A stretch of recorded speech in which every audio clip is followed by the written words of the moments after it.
Hello and welcome to Rule of Three's video review for Devil May Cry, Capcom's reboot developed by Ninja Theory. It's an action hack and slash like all the other ones. With us is Synyster Dreamer. How you doing? Doing well. How are you? I'm doing good. And back from the land of the rising sun is Impressions. How you doing? Doing all right. Glad to be back. Yeah, how was Japan? It was good. I was there firsthand when Pokemon X and Y was announced, so that's probably the greatest thing to happen while I was over there. Did It was Japan great. explode in excitement? Yeah, surprisingly, that particular region I was in, was like meh, considering how Americanized and tourism centered it was. Though I did see a fair amount of merchandising rather for Monster Hunter.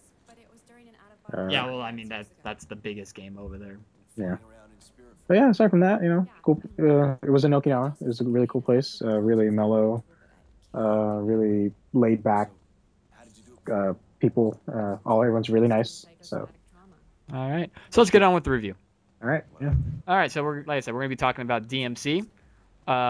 So let's talk about our previous engagements and plays of past DMCs and our experiences. Me personally, I started off with Devil May Cry 3.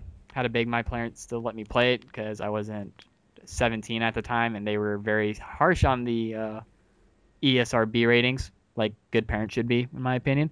But eventually, they did let me play it, and then I loved it. I thought it was one of the, it was really fun. I thoroughly enjoy it. So I went back to play one because I figured I might as well play the games in order at the time. I thought that was really good, and then I played two, and I kind of lost faith in the series for a little bit, but then I went back to three and like, okay, now I remember this is why three's, the improvement. And then I played four, and I liked four. So I mean, I like the Devil May Cry series other than two. What about you, Sinister?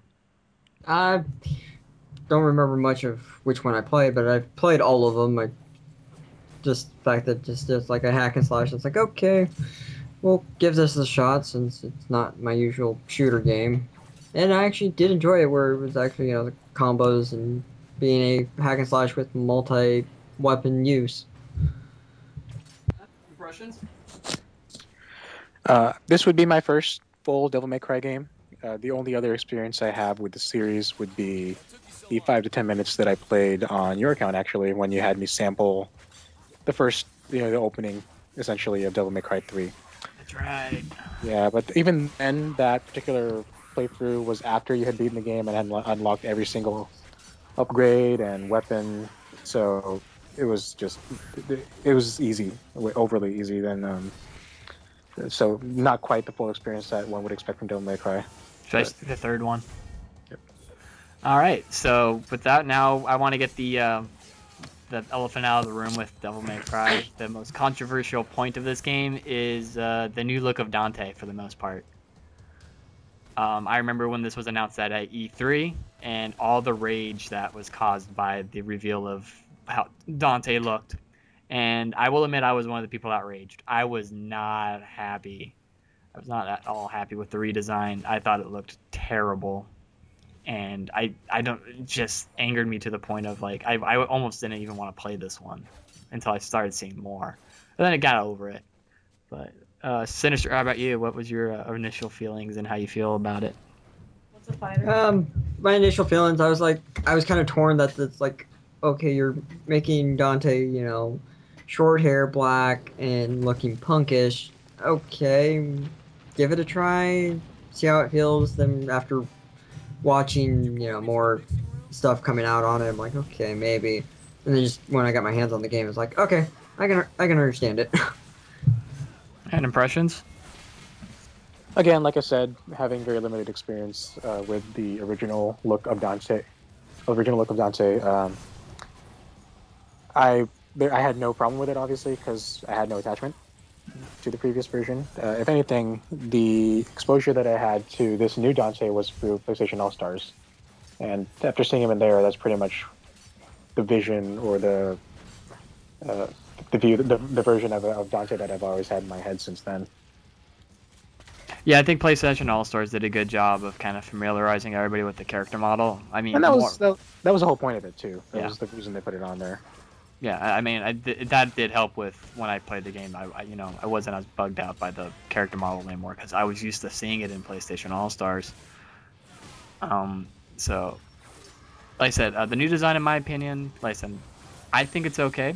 I do like it now more so than I did originally, but that's just after it took a long time for me to just say what, it's new universe, new everything. So let's at least give the game a shot and see how make sure that Dante as a character is still intact to some extent, and we'll get into that a little bit here. And with that, I want to move into the story elements of the new DMC. This is technically a reboot, so it starts the entire story over, and more so if kind of starting off at where 3 was a little bit, I guess, because it starts off with Dante and Virgil knowing each other versus him already being enslaved by Mundus in the first game. And overall I like the story a lot better than some of the older DMCs. I thought they did a really good job, and I thought the characters of this one, they felt more realistic, and they fit the world very well. Synyster? I have to agree with it. It's just that for this game, it just everything fit well for being a reboot and pretty much basically making it kind of its own storyline on it. It just everything fit together. It wasn't just like sometimes when people do reboots of games where it just feels like hashed together. Impressions? Again, as a fresh pair of eyes on this storyline, I do find the whole concept of him being half demon, half angel very interesting. It opens up a lot of possibilities as far as gameplay, and obviously a lot of the villains and the environments are based on reconciling those two contrasting elements together. And all in all, I think it made for a very immersive, very colorful environment to play around in. Colorful may not be the best choice of words. Grim, gritty, dark, and kind of edgy version of that universe. However, Right. It may differ from the originals you guys may be familiar with. Yeah, well, the originals, I mean, the first major difference from what you said is, unlike the originals where Dante's father was a demon and his mother was actually human in the originals, this one they did make his mother an angel. And it does open up some new gameplay elements, which we'll talk about later. And I kind of like I kind of liked having that contrast of having, instead of Sparta just kind of revolting against the demons to protect the humans, he revolted against the demons because he fell in love with the angels and ended up protecting humankind because of that, because he had a family and now had something at stake, versus just being a mindless soldier of Mundus. So do you guys think that's an improvement then, as far as the original story is concerned? I think so. Yeah, I agree. It actually makes kind of more sense in my case because I'm not one to sit here and play these kind of games. Yeah, well, that and I don't know, because the other thing that the game does is at the very beginning is Dante actually doesn't remember his mom, and where at first that kind of like irked me because in the first game that's his whole reason for helping Trish was that it reminded him of his mother, and the same with 3 is he had a very strong tie to his mom. When he actually figures out who she is, you find out that she left him gifts and stuff, and prepped him for all this, and left him. She knew this would happen, so she's protecting him and gives him more abilities later on.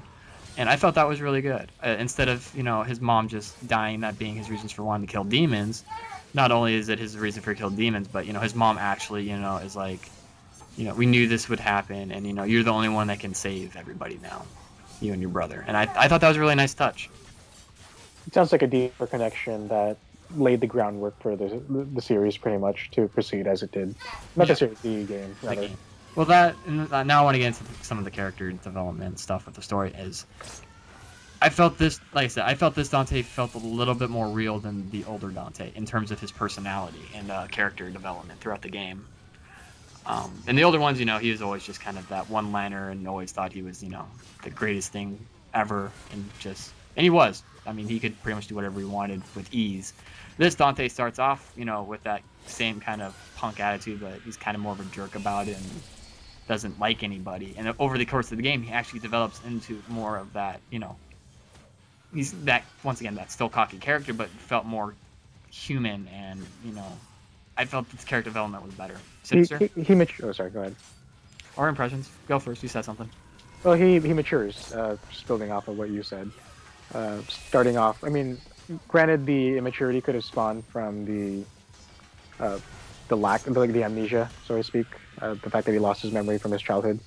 But as he regains that, he does regain, as he regains his own personal past, he's able to develop and mature properly, because he's no longer missing that portion of himself. Yeah, the angst actually comes from him being raised by home. And you find that out later. I think that's mission 5 or 6. Spoiler alert. Or no, it mentions it in when he finds out about his parents, that his mom was wiped and he was put into a foster home or that one. Okay, yeah. adopted home. And then later on, you find out more about demons, and there's a nice. Later on, it does say that you're hinted at that the keeper was a demon. And that's why he's all angsty and angry at everybody. It's just because he had a terrible upbringing there. Okay, so Synyster, your thoughts on Dante's character now? Not really. It's just it just seems a little more teen-ish punk than adult punk, just being out for himself. But it all just fits well with one, the story, and two, just how the gameplay is, and his character plays off all the other characters pretty well. Yeah, I felt all the characters they were very well developed in this one versus some of the older ones. But I felt the story in this one's a little bit stronger than in past ones as well. All right, and now we're gonna stop with the story so we don't actually ruin anything for anybody and get to what the game is all about, what DMC has always been about. The game mechanics. The combat and all the combos, and yay. And I'm proud to say it feels like DMC still. Very much still like DMC. That was the happiest moment in my life, is when I played the demo and it felt like DMC. And playing the actual game, it feels even more like DMC. So, Synyster, what was your initial take on the combat versus the other ones? Let's just start with the basic overview here.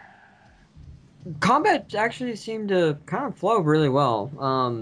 I remember back in the original ones, it was kind of a little choppy, but you could still work it out.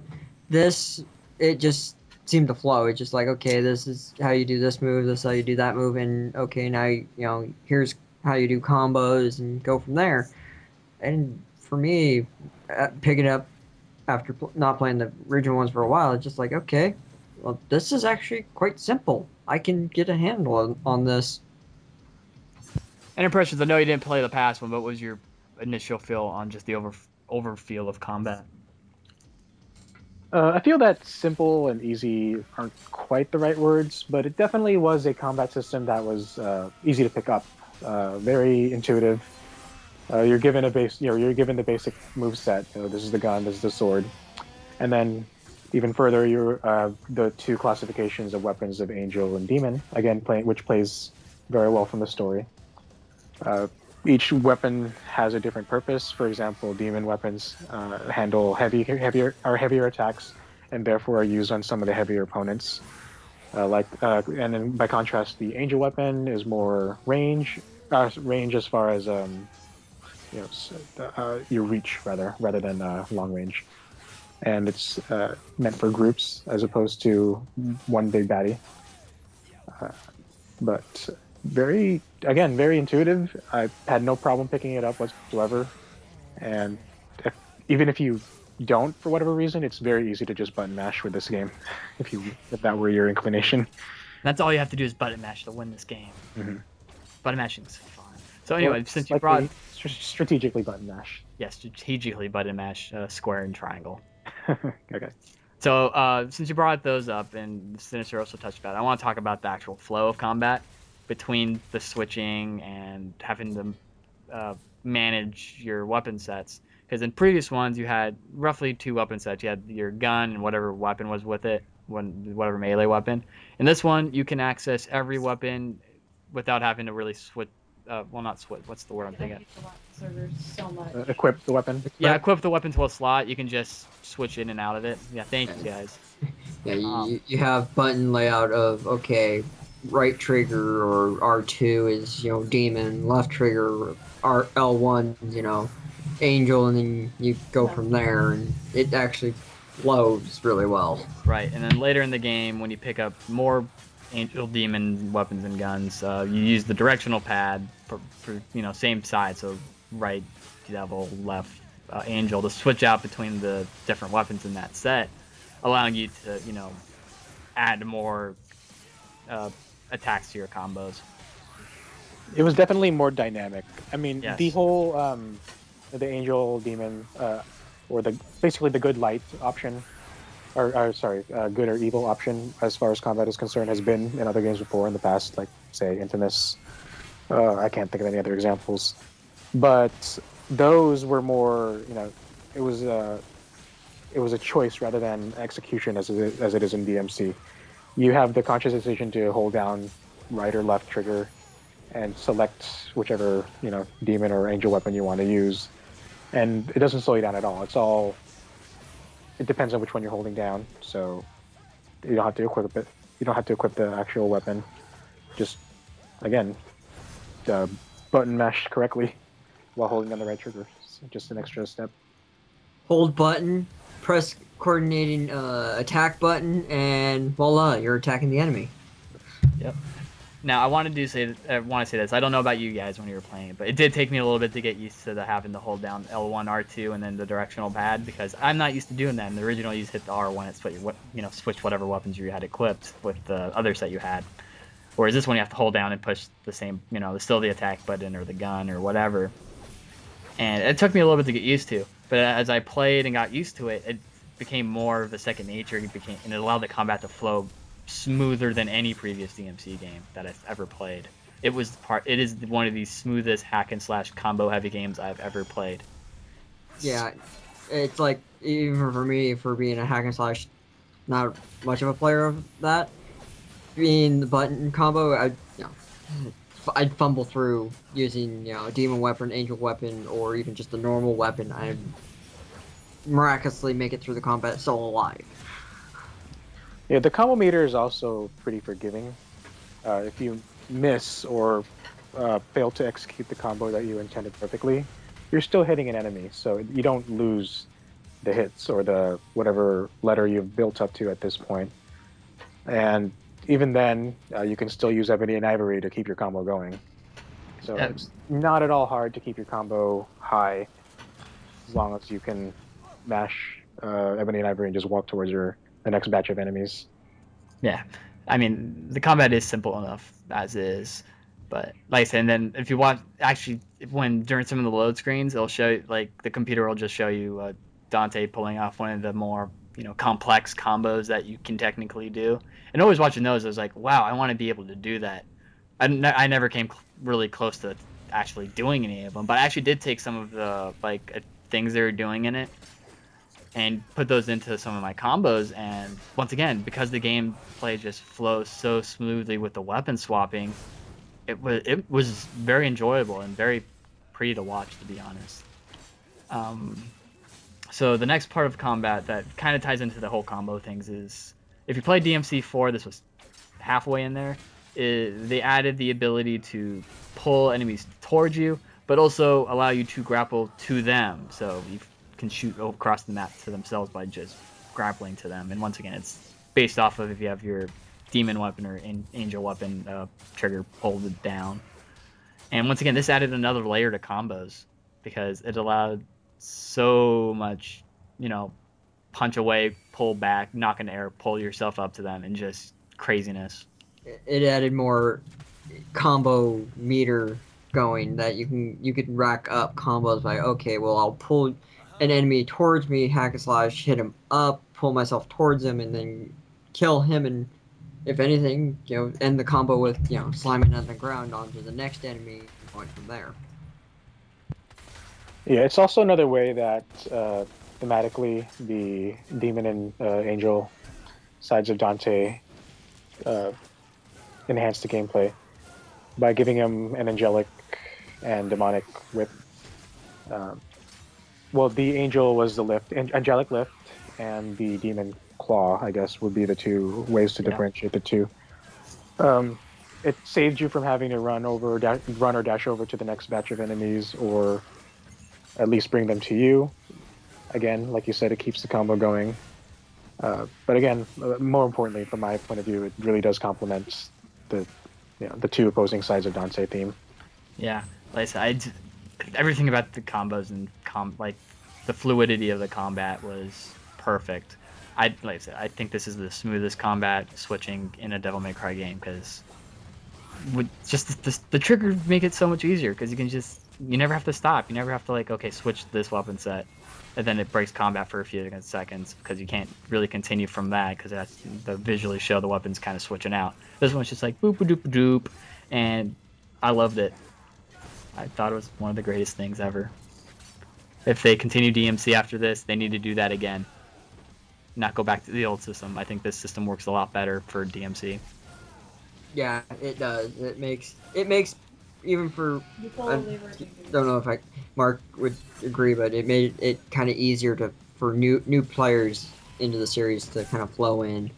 And the next element of gameplay, which I actually meant to talk about earlier before we went into the combat, is also linked to the story, is the world of Limbo and how that affects gameplay and kind of the game world. I think Limbo, once again, is one of the better ideas from this game. Limbo is basically a in-between world that looks like the real world, but is really demonic looking and really torn up, and everything in there is just broken and awesome looking. I think it's really pretty to look at comparatively. And also, whatever kind of happens in Limbo happens in the real world. So, like, if you blow up a wall, well, that wall in real world blows up out of nowhere and scares everyone out of crap. Yeah, I think it was an effective way for them to combine the two worlds, like the real world and the demon world. It was that, I mean, if they didn't do this, they would have had to find a way to put literally hell on earth.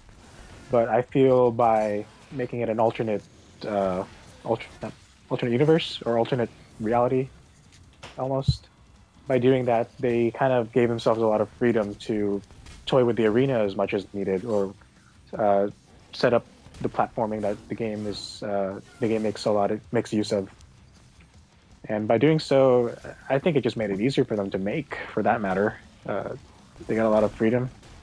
So yeah, well, and once again, it just helps from a game or a story element, because first of all, it allows for the normal folk to not know what's actually going on in the world, which is very important in this one, because Mundus is basically controlling the human race without them really knowing it.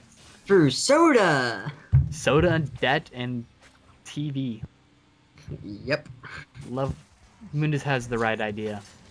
But once again, that whatever happens in Limbo, whatever destruction or whatever happens in the real world. And it allows for, once again, for the bad guys to basically go, it's Dante. It's all him. Blame him for all this. We have pictures of him. He's a terrorist.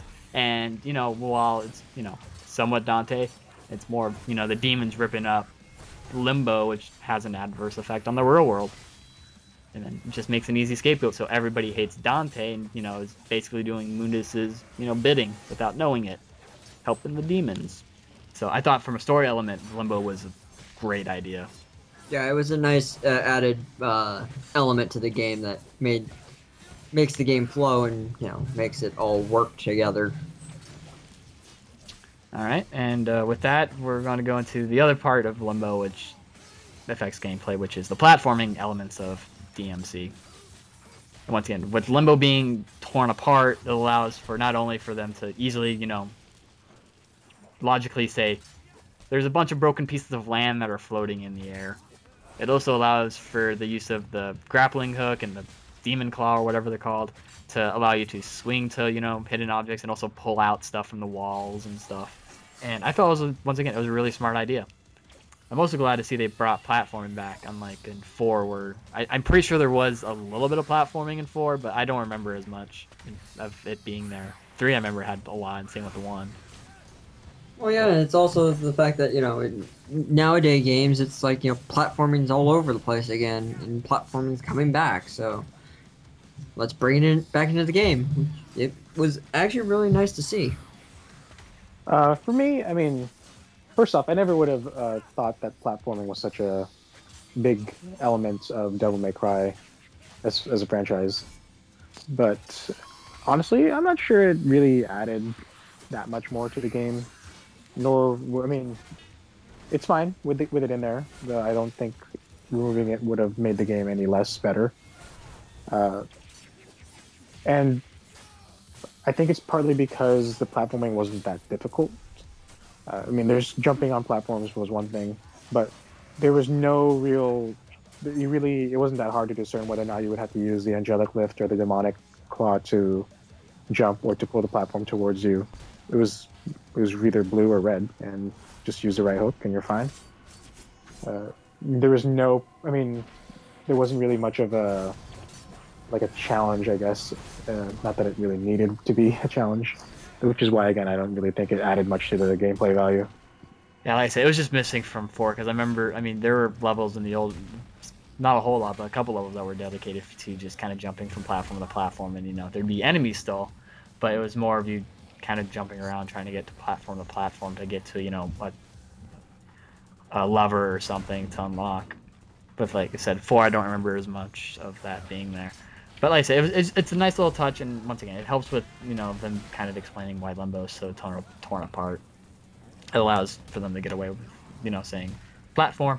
However, I will say this about platforming, with the pulling out of the walls. If there's a couple of times where you have to grapple to a little platform, and then grapple to the next one, and then pull out a wall while basically falling, so you can dash to that platform. There's a couple times that you would pull out. I don't know about you guys, but I would pull out the wall, and then he either wouldn't dash or I'd just fall anyway. Did you guys have any of those occurrences? It just sounds like a hiccup in their programming, Yeah, that's what I was attributing. It's obviously not on purpose, but Yeah, I never had anything like that. Yeah, I think if it was me, it was more or less I derped with pulling the wrong whip out and going, oh crap, no, never mind. Yeah, no, it was just want to allow me to dash over to it. Yeah. And I figured it was just a hiccup, and it didn't happen often enough to where I'm like, this is a problem. It was more of like, really? Okay. Well, fortunately though, the gameplay also is the platforming. If you were to fall into the abyss, it's very forgiving. Again, it resets you from the last platform you were on with very minimal load time, if any at all. So if it resets you all the way to the beginning of the level or the set of platforms that you were at, that would be a completely different story. I'll be more annoyed at it. But seeing as it didn't do that, it's fine. I mean, I'll take any of the hiccups that it throws at you. It's very minor. Yeah, you just lost health. That was the only thing you really lost. I didn't notice that at all. So really, maybe it's more apparent in harder difficulties. I don't know. Probably. Gotta say, because I always notice how it's losing health. I noticed it when I was like when it was loading up for me to go back. I noticed my health bar up, and I saw a little red tick come off. I'm like, oh, that must mean I had lost health. Oh well, just do better next time. Yeah, because falling off platforms is hard in this game. So, all right, with that, let's move on to the next gameplay element, which we're going to go into. Let's do collectibles, because that's kind of a newer concept for Devil May Cry. Is in the older Devil May Cries, you always had the kind of hidden rooms that you'd have to find that gave you, if you completed them, because if you could, because some of them were ridiculously hard. You got health upgrades or devil trigger upgrades or whatever. And this one, not only are those hidden rooms still around, but they now require you to find hidden keys to unlock the hidden doors. And there are also what are called lost souls, which give you a bunch of red orb soul things to buy health and devil trigger items. And personally, I'm 50-50 on this because it does affect a later system that we'll talk about a little later. But on the whole, I like the idea of having collectibles because they're, hidden collectibles out. I have to, look around the map to find, and sometimes, take an alternate, harder platforming route to get to. And I liked it. I thought it was a really good idea. You guys? Secret rooms. a fine concept. It makes it added little replay value to the game because sometimes you're going through the game and it's like, well, I can't get to that room just yet. Well, that means either I beat the game and I come back a second time, or I come back after finishing said number of missions later and come back to play that mission again and unlock the room. It just makes it a game mechanic that for people who are completionists to finish. I will platinum this game eventually because of that. But anyway, impressions? So, if there's any elements of the game, this particular game at least, that I hated more than the platforming, it was the collectibles. Admittedly, I like the platforming. I feel it's just a way for them to space out the combat. To put something in between to add a little bit of an exploration element to the game. But honestly, for me, at least from my observation, Devil May Cry is just all about the combat, and to delay me from that doesn't do you any favors. And also, I will add that the collectibles are constantly the only things I get like a C rating on as far as the scoring at the end of the mission. I will get an S rank in everything else and a C on collectibles, and it pulls my score down to an A. Since you brought that up, that's the one thing that irked me about it. I don't think the hidden items should have affected your final score. It should not have been worth that many points. No, not as much as it was worth. But we'll get into that later. Yeah, like Agreed. I would find 2 out of 10, and it's an automatic C. Yeah, no, that's not cool. No, we'll talk about that later when we get to the difficulty ratings of the game. How about the hidden mission doors? I mean, those were combat centric. Did you like those? Yeah, I suppose. I mean, they awarded you those were the ones that awarded you the red skulls for points, I believe. No, they awarded you with. Oh no, sorry, the health upgrades. Gotcha. Yes. Yeah, I mean they were fun. What happens if you don't test that? Honestly, the only ones I did were easy. So. If you fail it, you redo it until you beat it. Oh, okay. Well then. You're not penalized if you fail. It's just you fail. Want to try again?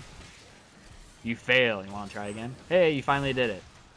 Okay. Here's your health upgrade. No, there's no real penalty for losing. All right. Other than just you have to do it again. Yep. All right. So now let's talk about the abilities and the upgrade system in Devil May Cry.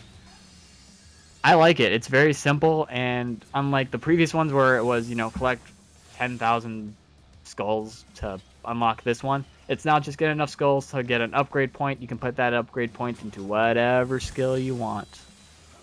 Yeah, which was nice. The fact that the upgrade skill, the white orbs that fell for it were awarded at end of missions and also during the mission when you killed so many enemies or whatever.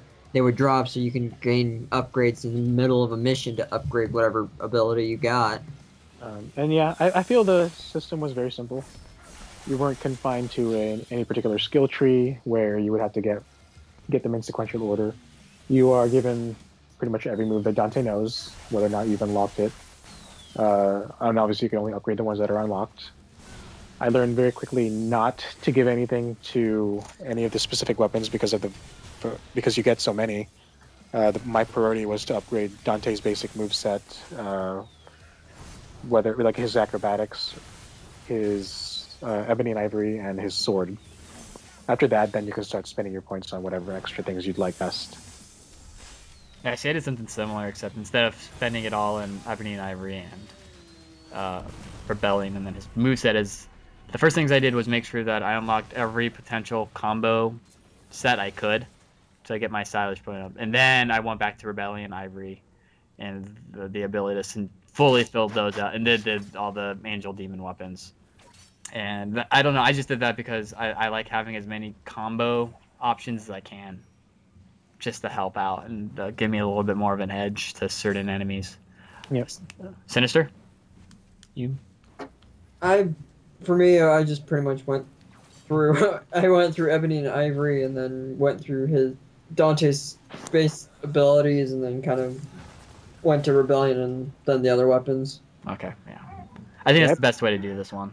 Yeah, I appreciate the variety, and then I like that. Most games you're thrown with every single option. By all the possibilities, you're kind of thrown, and you don't know what to do first. You don't know what to do with yourself. But luckily, this game gives you the option to try it out first before you actually commit to spending the point.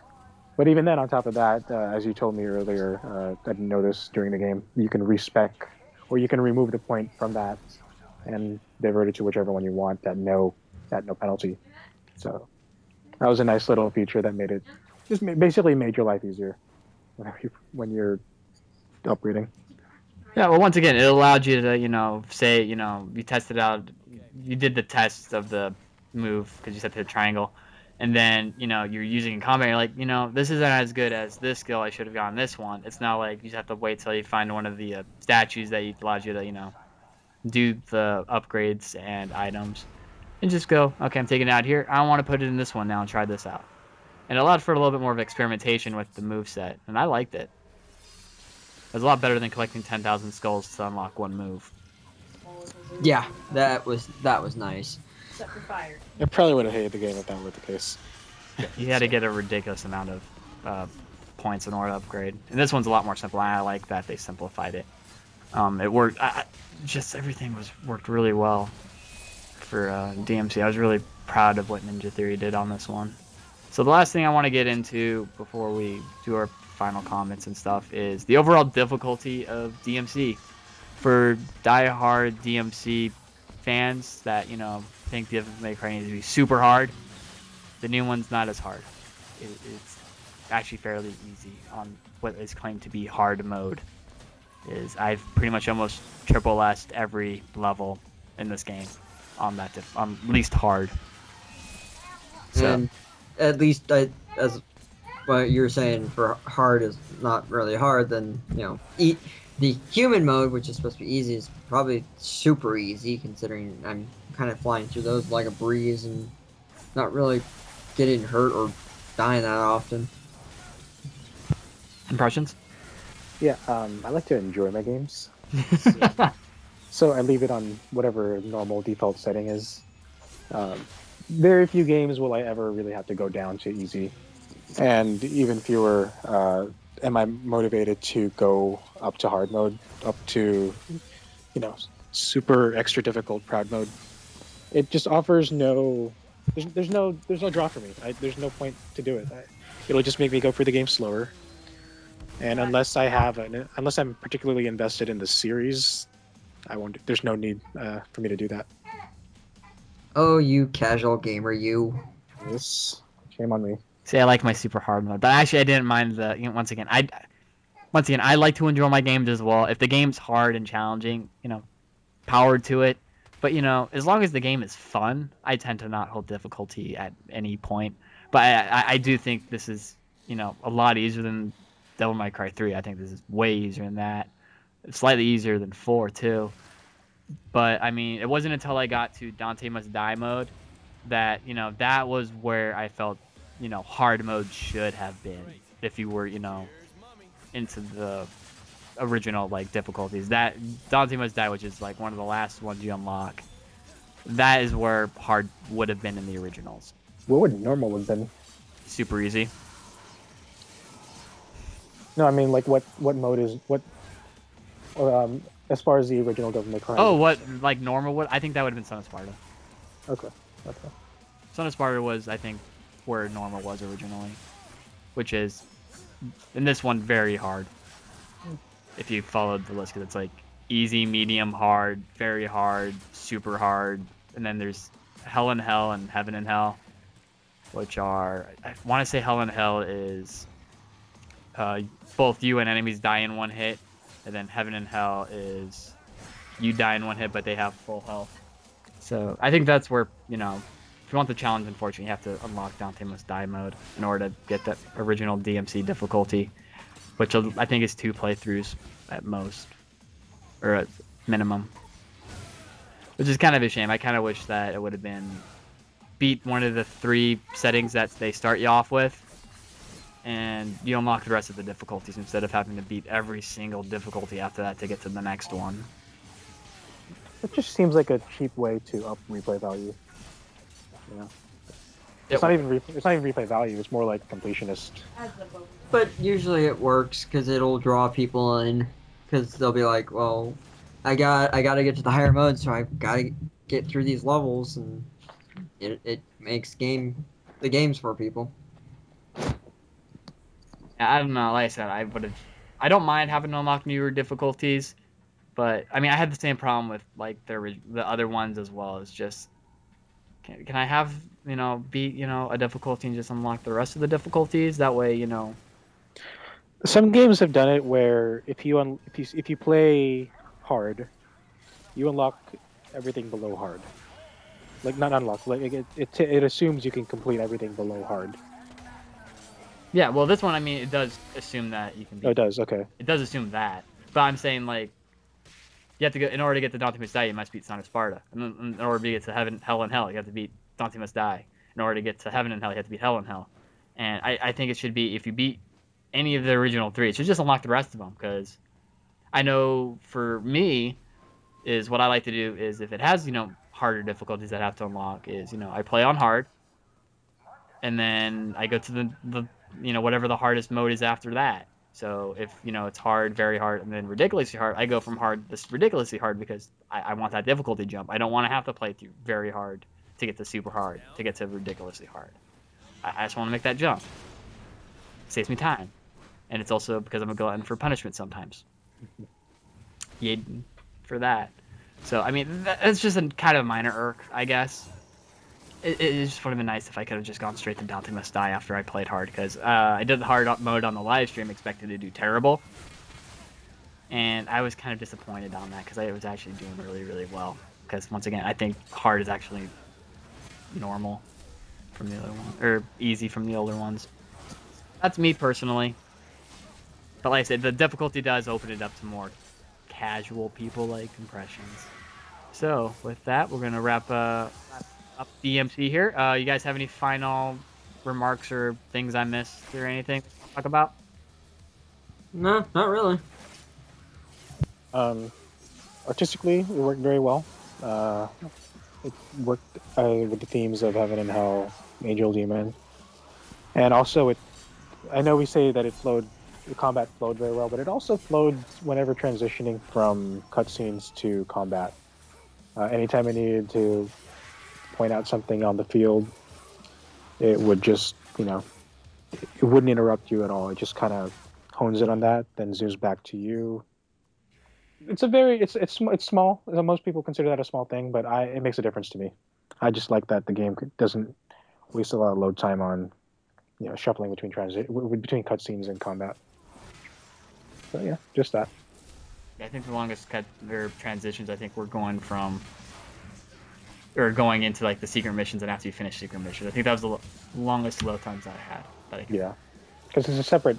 It's standalone from the game, so it requires you to load out of the game and load into this new mode. But, yeah, for what? How was it, like a 4 GB install? I wish. Or was it? It was what? More than that? Talking about the disc install or like the download install? Yeah, both.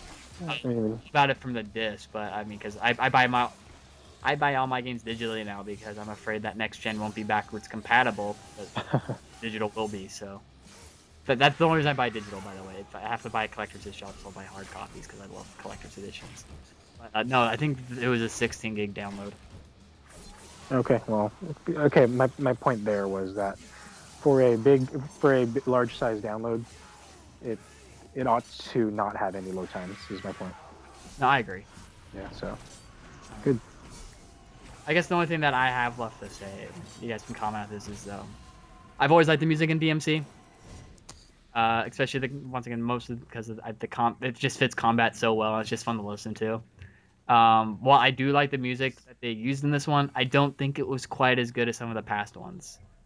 I like the soundtracks from 3 and 4 a little better. But once again, that's just a personal taste in their music. I still liked it. I thought it fit really well with the game and the tone. Yeah, the soundtrack for this game actually did, in my opinion, because I like songs that have good beats. Yeah. It fit pretty well for this game. I personally wasn't familiar with any of the bands, but they, it was good hardcore rock music too, and a good jam basically to hack and slash enemies too. Yeah, that's all you need. It doesn't really need to get any more profound than that. Yeah, it really is. Like I said, the music fits. Like I said, I just don't think it was quite as good as some of the past ones. So with that, we're now going to go into our verdicts. For those of you who have never heard one of our video podcast things, we don't do a point score because I find our numbers to be very subjective and mean really nothing. That said, I like to tell you either to buy it. Say buy, that means it's worth the full price of the game, whatever the price is. The content, the story, gameplay, everything's just, it's really good and it's worth the price. We will tell you that it's a rent. A rent is twofold. It either means the game's still good, but it's on one playthrough is all you really need, so it's better off that you rent it or try beforehand, I guess, or wait till it goes like 50% off, or wait till it goes on sale for a cheaper price. It's not quite worth the full price, but it's still worthy of playing at some point. Or we'll tell you to pass. We say pass, that means don't play it. We thought it was bad. It was a waste of time, and just you won't miss anything major. So with that, we'll start with impressions verdict. What do you got? If you're a DMC fan, the franchise, buy the game. From what I'm hearing from you two, it seems like it did well. It did a good. It was a good service to the past establishments, and at some points was even superior. So if you're a fan of the series, there's no reason not to pick up the game. But personally, I would put it at a rent.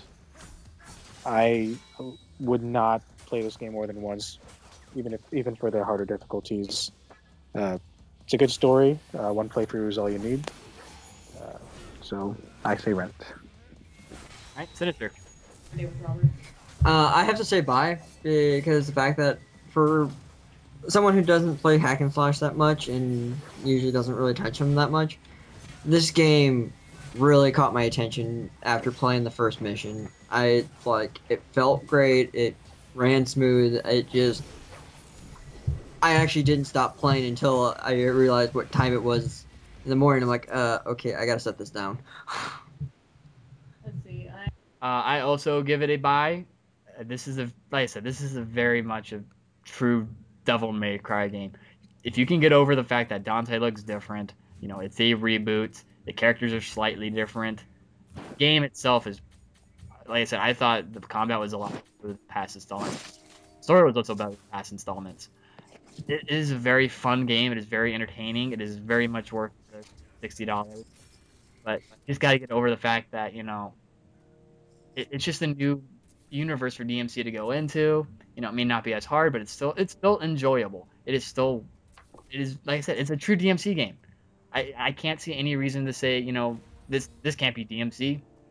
This is missing this, or it's not this. It's everything DMC is. They should just make the original skin a DLC, and that'll solve all their problems. They're doing it. They're doing it. Oh, okay. Well, there you go. Today of this week. However, this is slightly a spoiler. If you beat the game, you get that anyway. At least a similar model. So, or excuse me, you have to beat Dante Must Die mode in order to get that one. If you beat the game, you get another costume that's somewhat looks similar. White hair. Yeah. I think that's at the very least. I think that's what they're looking for. Yeah, you get basically Dante and his Devil Trigger hair, which is something we didn't bring up. Devil Trigger, you pretty much go into the original outfit. It's the red trench coat and white hair. If you beat the game, you pretty much unlock the permanent white hair as a extra costume. So, just play the game. Honestly, just if you like Devil May Cry, don't hold that against this game. It's just because of the cosmetics. It's fun. So with that, we're gonna end the podcast recording video. Thanks, guys. Next week we will be doing Ni no Kuni, the Wrath of the White Witch.